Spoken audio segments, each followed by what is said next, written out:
So welcome to the session. We are resuming from page 41. So on page 41, we see the heading, a new section is beginning, forgiveness. Learn to forgive, forgive and forgive.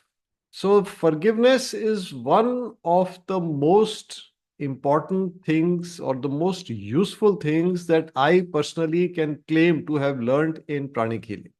I mean, when I got into pranic healing, I must confess I needed to learn this very badly. And once I learned it, I haven't let it go. I constantly use it. I mean, I practice it constantly. Yeah. Actually, all of us need it to some extent or the other. Maybe I needed it more than the average person, but I think, all of us need it.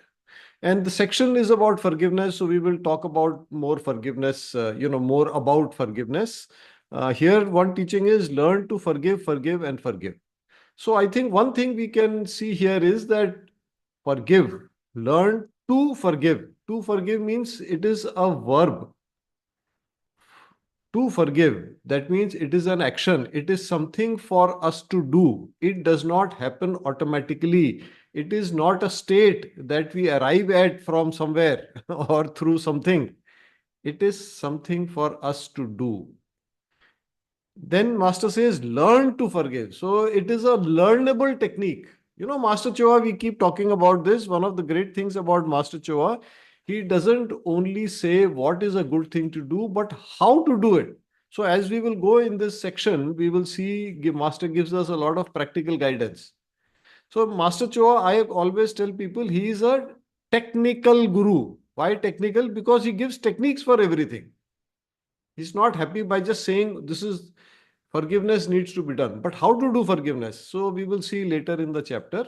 That is what he will teach us. All right. Okay, page 43. Let's start from the top. There is both inner forgiveness and outer forgiveness. Inner forgiveness is for all people, but outer forgiveness should be done on a case to case basis.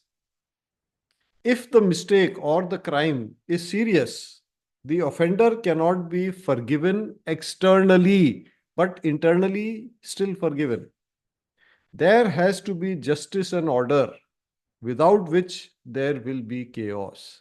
Now, this is a very important clarification because a lot of people have this thing that, mostly people have two what should I say, mental blocks to practicing forgiveness. One is that will I be treated like a doormat? So, Master talks about it later. Second thing it says is that if I keep forgiving, the person will keep repeating the mistake or will keep doing the wrong thing. So, yes, this is where you need to understand inner forgiveness, outer forgiveness. Inner forgiveness, every person, every situation necessary, no exception. No exception. I repeat, no exception. Inner forgiveness, every time, every person, every situation. Outer forgiveness, what does it mean, outer forgiveness? Where you tell the person, okay, I forgive you, it's all right. And you don't take any action. That is on a case to case basis. Maybe you say, okay, this is the first time you made this mistake. Please don't make this mistake again right now. I forgive you. Let's move on. But maybe the person does it again, and then you decide, okay, this person has to be shown that there are consequences and that this is not the right thing to do. So to drive the point home, sometimes you have to take action. Always in a situation like that, think of like a judge. A judge is sitting a criminal, in his chair and in his court, and there is a criminal. Now the judge will, as per the criminal code, will need to pronounce some punishment. But the judge is not doing it out of anger, not doing it because of an attitude of revenge. Why is the judge doing it? Because as per social laws, the offender needs to learn his lesson. And sometimes, it requires application of force. So, so again, to repeat, inner forgiveness, all cases, all people, every situation. outer forgiveness, you have to use your intelligence. Yeah.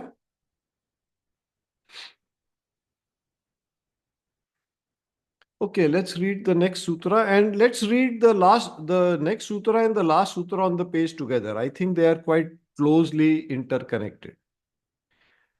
If you seek revenge, you will not have inner peace. Now, the last sutra on the page. If you do not forgive, you will continue to think about the offender and the unpleasant event. By forgiving and blessing, you stop wallowing in mud and you achieve inner peace and freedom. So, as we will go through this section, Master will discuss many benefits of forgiveness. Why you should forgive. There are a lot of benefits to us when we forgive. You may think, but I'm forgiving the other person, he's made a mistake, he will benefit. We are also benefiting. And at least at three levels, we can talk about it. One, Master is talking about here. You see, if you do not forgive inside you, it will keep brewing. It will keep, tossing and turning. So if you keep thinking, okay, this person did this, how do you stop that chain of thought? How do you stop that chain of unpleasant or negative thoughts? So for that, the way is by forgiving. You forgive, you will get inner peace. Once you have, because that chain of thought will die down. And that is very important for your own happiness. We all want to be happy, right? So for the sake of our own inner peace, inner happiness, this needs to be done. Second, and we will see this later, uh, it is like there is a karmic aspect to this, which is that if you think, that person has hurt me, now I have to hurt him. So, there is a saying, eye for an eye, we will all be blind. So, even thinking about revenge is like you are performing some negative karma. Not a good idea. And of course, acting out that, really terrible idea, because that will become a chain that will never end. You understand? Okay. Where were we? Yeah. I'm sorry, Zoom flashed some message. Third, at the third level, you see, the desire for revenge comes when we are consumed with body consciousness. I am body. When that is our consciousness, ego, or what we can say our lower ego. In Sanskrit, the word is ahamkar. If that is dominating, we are more likely to want to take revenge. When we forgive, it means that now I am the soul. That consciousness is becoming dominant. When you forgive, you are more acting like the soul than like the body or the bodies. Yeah, this master will talk about later. So we will, discuss it in more detail. I just wanted to put out three levels. Number one, for your own happiness, for your own good health. Secondly, karmically. Third, soul consciousness. All right, let's move on. Now let's do the next two, the third sutra on this page and the fourth sutra on this page. Inner forgiveness gives you the ability to grow, to be free, and it also gives you the opportunity to generate positive karma. You remember I talked about karma. Inner forgiveness is therapeutic. Therapeutic means it has a healing effect.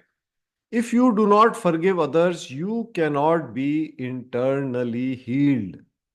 Forgiving heals the soul. So, dear friends, remember forgiveness, inner forgiveness, necessary in all cases. Why? Because it is good for us. It causes, it, helps us heal.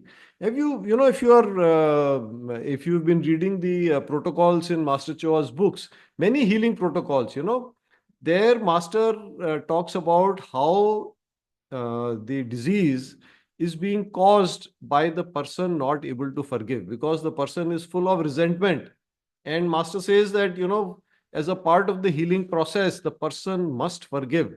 For example, look up kidney, some of the kidney ailments, look up cancer, some of these problems, you will see that very clearly master has said this person is full of resentment, he must forgive. If we cannot forgive, healing will be either slow or will not happen. You know, so one term that master uses, it gives you the ability to grow. So grow is, you remember we were talking about soul awareness. So when you evolve from body consciousness to soul consciousness, that is where growth is happening. Then master says to be free, because later we will come across a sutra where master says that resentment, or the desire for revenge, it is like a chain. It binds you. Your freedom is gone. Now you are bound to the other person. Bound means you are chained to the other person. We will come to that sutra in a little while.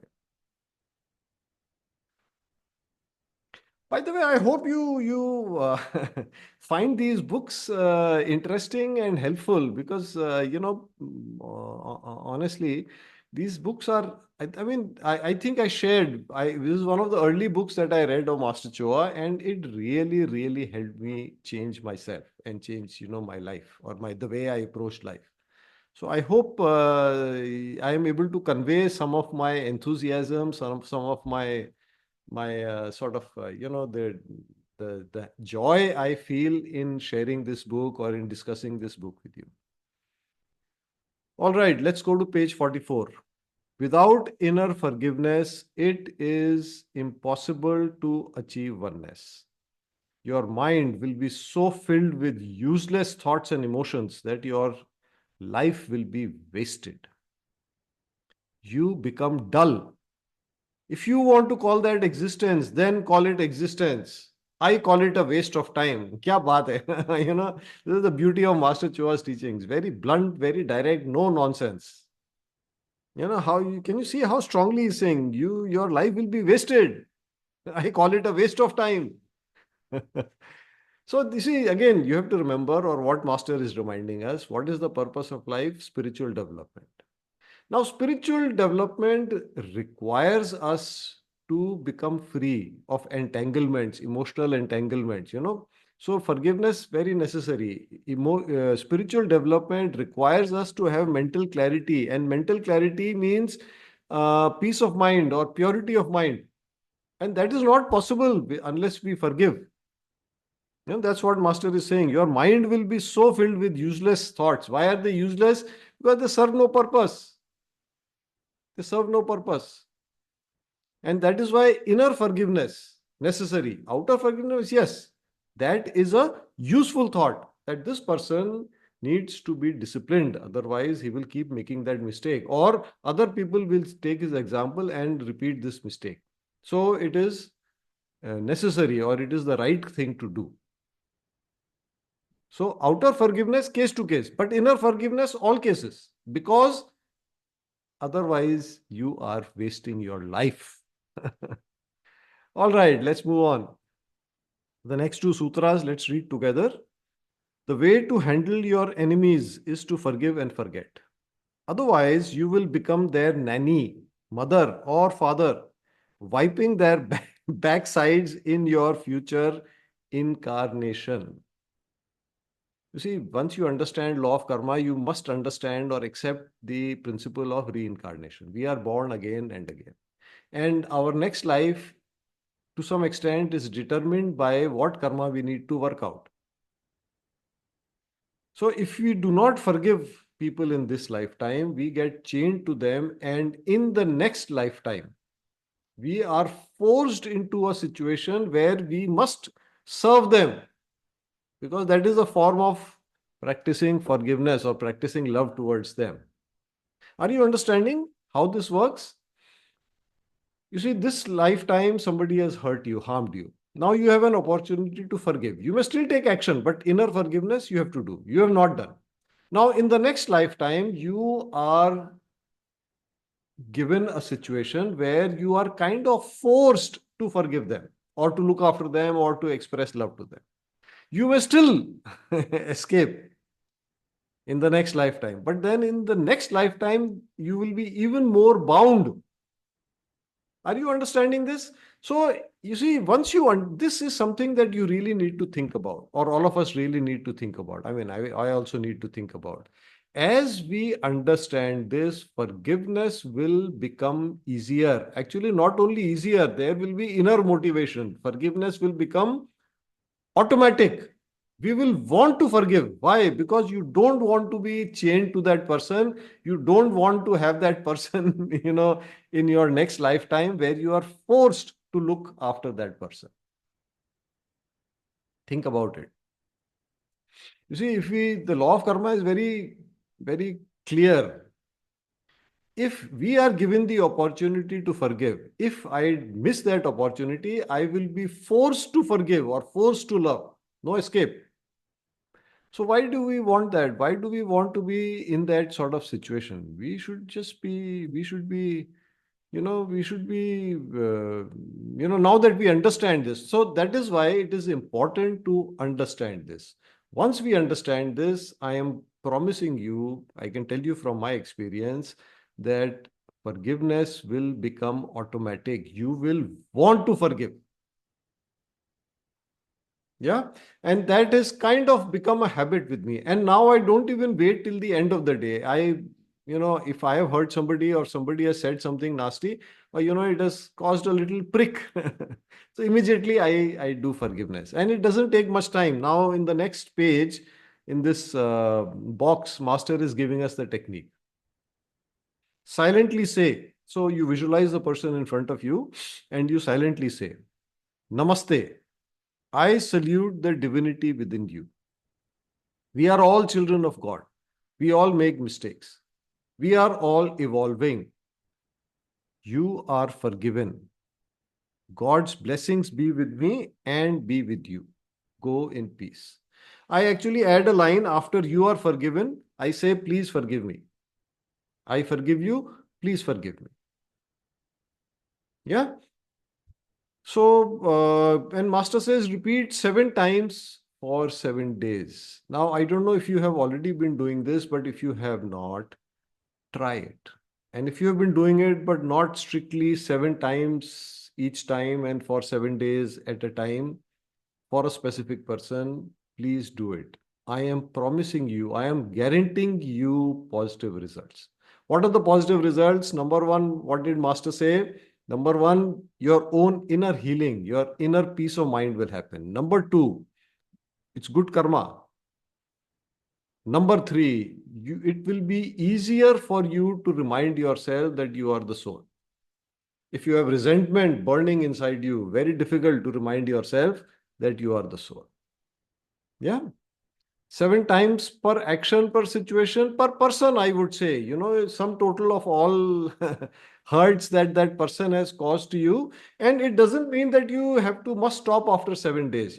Somewhere Master has given this guidance that you do this for 7 days. Now, when you think of that person, do you recall first the hurt, or are you able to think of some good qualities of that person?